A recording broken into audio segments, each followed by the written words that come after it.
Hello students, today we are going to discuss Michel Foucault's Discipline and Punish and Panopticism.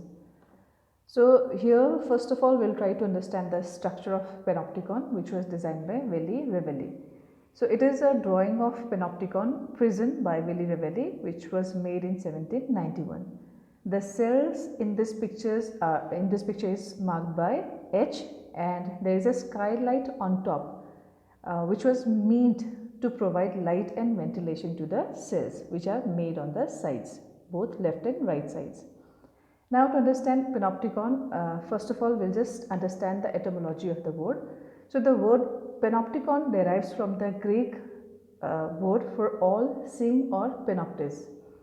In 1785, Jeremy Bentham, an English social reformer and founder of utilitarianism, traveled to Belarusian city in White Russia, that is modern Belarus, to visit his brother Samuel, who accompanied Prince Potemkin. So Bentham arrived in Kharkiv in early 1786 and stayed for almost 2 years. While residing with his brother in Kharkiv, Bentham sketched out the concept of panopticon in letters. Bentham later applied his brother's ideas on the constant observation of workers to prison. Back in England, Bentham, with the assistance of his brother, continued to develop his theory of the panopticon. Prior to fleshing out his idea of panopticon prison, Bentham had drafted a complete penal code and explored fundamental legal theories. So while in his lifetime Bentham was a prolific letter writer, he published little and remained obscure to the public until his death. So here when we discuss discipline of Foucault, so Foucault begins with a description of measures to be taken against the plague in 17th century, partitioning of space and closing of houses, constant inspection and registration. So process of quarantine and purification operate. So if this word had been discussed just few months back or like 1 year back, then it would have been a little difficult for the present student of mine to understand this concept. But now as we have gone through this pandemic which has attacked the world in 2020, so obviously it has become very easy for understand or like have a closer understanding of these words like purification, quarantine, isolation, because we are undergoing the same process in the present time. So obviously this discipline or this paper was written by Foucault about the plague victim that had taken place or that had occurred in 17th century. So the plague is met by order, because obviously unless there is an order, it is going to spread to others. As we are following the measures in the present time, the same thing applies, that if we don't maintain that distance and if we don't maintain that isolation, it is going to spread to other people. So the same logic is applied in this theory also by Foucault.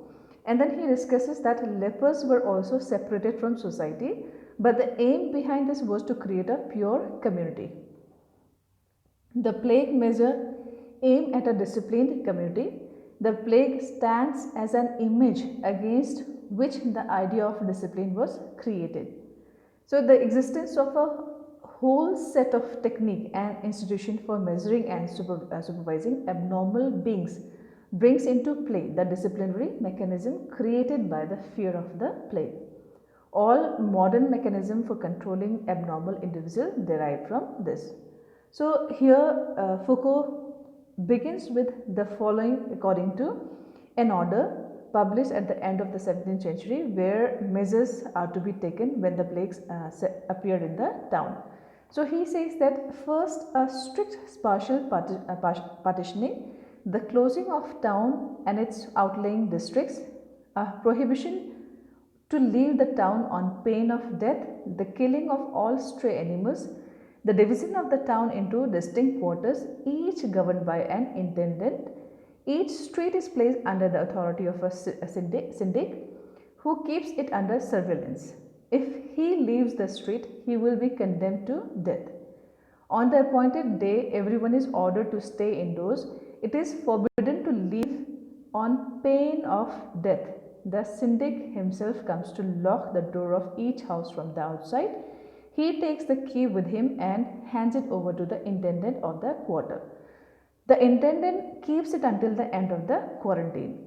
So these were the measures which was taken or which was advised by Foucault to be taken during the times of plague. He further also elaborates that each family will have made its own provision. But for bread and wine, small wooden canals are set up between the streets and the interior of the house, thus allowing each person to receive his ration without communicating with the suppliers and other residents. This has become very easy for us to understand this situation because that is what we are following these days, and obviously I am talking about the 2020 time when we are maintaining that distance and we are not communicating just so that there won't be spread of disease.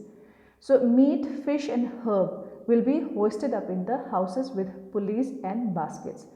If it is absolutely necessary to leave the house, it will be done in turn, avoiding any meeting.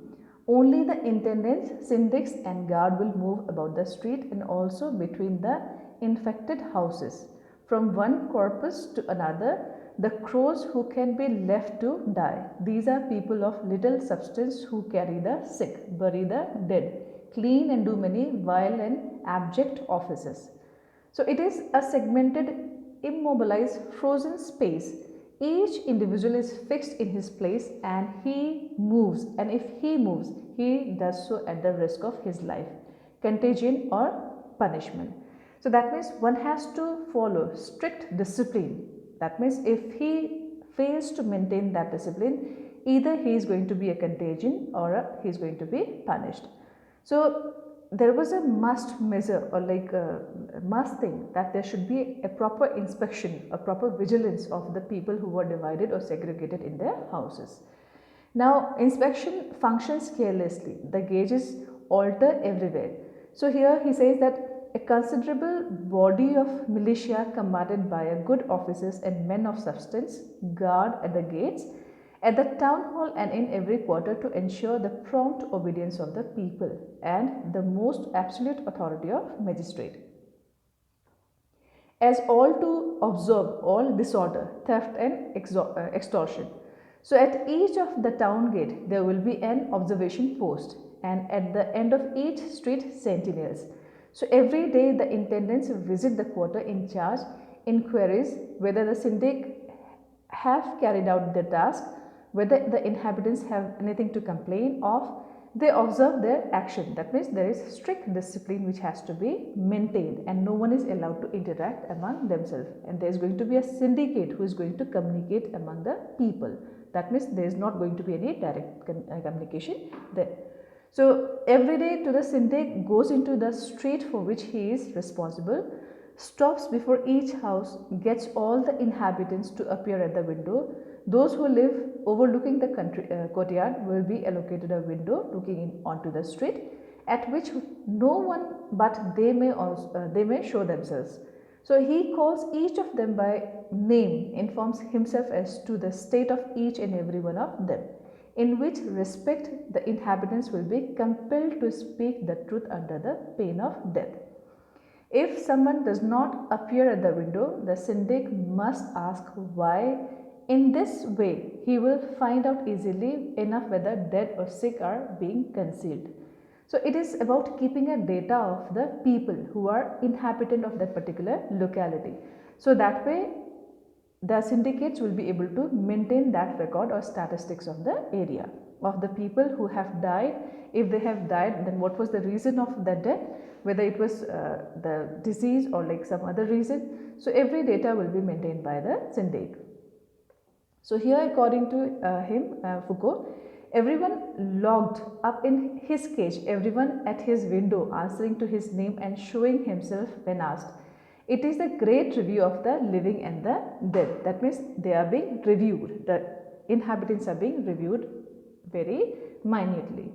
So he says that this surveillance is based on a system of permanent registration. That means every member who is residing in that locality has got a permanent registration, and report from the syndics to the intents, from the intendants to the magistrate or mayor. There is a hierarchy which is to be followed. So it is basically about the power permission, or like how the power is distributed. So at the beginning of lockup, the role of each of the inhabitants present in the town is laid down. One by one, this document bears the name of age, sex of everyone. Notwithstanding his condition, a copy is sent to the intendant. So of the quarter, another to the office of the town hall, another to enable the syndic to make his daily roll call. So this is how this power is maintained. That means the proper structure of the society is laid down so that it is easily managed. So everything that may be observed during the course of visit, death, illness, complaint, irregularities is noted down and transmitted to the intendants and magistrate. Now the magistrate have complete control over medical treatment. They have appointed a physician in charge. No other practitioner may treat, no apothecary prepare medicine. No confessor visit a sick person without having received from him a written note to prevent anyone from concealing and dealing with those sick of the contagion unknown to magistrate. The registration of the pathological must be constantly centralized. Now here he says that the relation of each individual to his disease and to his death passes through the representatives of power. The registration they make of it, the decision they take on it. So here he says that the first 5 or 6 days after the beginning of the quarantine, the process of purifying the house one by one is begun. All the inhabitants are made to live. In each room, the furniture and goods are raised from the ground or suspended from the air. Perfume is poured around the room. After carefully sealing the windows, doors and even the keyholes with wax, the perfume is set alight. Now finally the entire house is closed while the perfume is consumed. Those who have carried out the work are searched as they were on entry in the presence of the residents of the house to see that they did not have something on their person as they left and they did not have on entering. That means no one should leave the house with taking or carrying something or concealing something inside their clothes. Now finally we say that in this text he is talking about how people are treated and how they are given that treatment, because obviously it is must to purify the houses as well, and how they are being purified and cleaned. So this quarantine process and isolation process obviously has become very easy to understand, because obviously we are facing the situation of corona or COVID-19 these days, and similar patterns are steps are being followed by the government, and they have also we also had faced the phase of lockdown, where we were locked inside the house not to spread or to stop the disease from spreading. So here in this lecture we have studied about the structure of the houses in that particular locality. So further in the next lecture we will see how Foucault then discusses Jeremy Bentham's Panopticon, a building with a tower at the center from which it is possible to see each cell in which a prisoner or a schoolboy is incarcerated.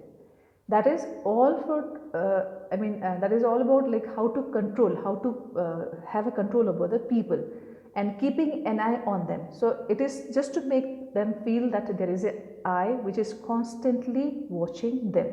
So this is what we are going to discuss in Panopticon of Foucault in our next lecture. That is all for today. Thank you.